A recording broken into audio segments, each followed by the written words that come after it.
السلام علیکم ورحمۃ اللہ وبرکاتہ۔ حضور، میرا سوال ہے کہ ہم کیا عمل کریں کہ ہمارے اندر عاجزی اور انکساری پیدا ہو۔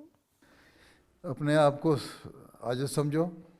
ایک تو اللہ تعالیٰ سے 5 وقت کی نمازوں میں دعا کیا کرو کہ اللہ تعالیٰ میرے اندر تکبر نہ پیدا کرے، کیونکہ اللہ تعالیٰ کہتا ہے میں تکبر کو نہیں پسند کرتا۔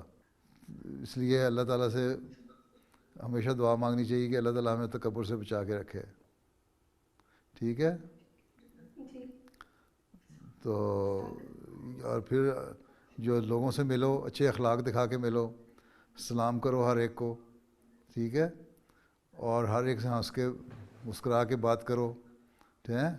اور بہرحال یہ دیکھو کہ میں احمدی ہوں، احمدی مسلمان ہوں، میں نے اللہ تعالیٰ کے حکموں پر عمل کرنا ہے اور اللہ تعالیٰ کو خوش کرنا ہے۔ ٹھیک ہے؟ جی ٹھیک ہے، جزاک اللہ۔